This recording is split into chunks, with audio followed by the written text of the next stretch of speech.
ద్రాక్షారామం శ్రీ శ్రీ మాణిక్యాంబ సమేత శ్రీ భీమేశ్వర స్వామి ఆలయంలో స్వామివారి జన్మదిన వేడుకలను ఘనంగా నిర్వహించారు. దక్షిణ కాశీగా పేరు పొందిన శ్రీ భీమేశ్వర స్వామి దివ్య క్షేత్రం అమ్మవారి శక్తిపీఠాలలో అత్యంత ప్రతిష్టాత్మకమైన శక్తిపీఠంగా 12వ శక్తిపీఠంగా శ్రీ మాణిక్యాంబ అమ్మవారిని భక్త కోటి నిత్యం కొలుస్తూ ఉంటారు. భీమానాథుని జన్మదినోత్సవాన్ని పురస్కరించుకుని సోమవారం మంత్రి వేణుగోపాలకృష్ణ పవిత్ర పుణ్యక్షేత్రం ద్రాక్షారామంలో శ్రీ మాణిక్యాంబ సమేత శ్రీ భీమేశ్వర స్వామివారి దివ్య సన్నిధిలో శ్రీ భీమేశ్వర స్వామివారిని అమ్మవారిని దర్శించుకుని ప్రత్యేక పూజలు నిర్వహించారు.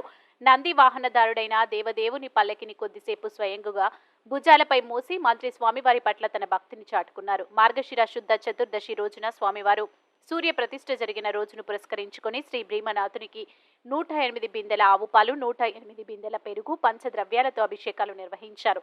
ఈ సందర్భంగా ప్రత్యేకంగా తయారు చేయించిన బంగారు జాటా జూటం స్వామివారికి అలంకరించారు. అనంతరం నంది వాహనధారుడైన భీమేశ్వరుడు మాణిక్యాంబ అమ్మవారు పల్లకిలో ఆసీనులై పురవీధుల్లో గ్రామోత్సవంలో భక్తులకు దర్శనమివ్వగా ద్రాక్షారామం భక్తి పారవశ్యంతో పులకించిపోయింది.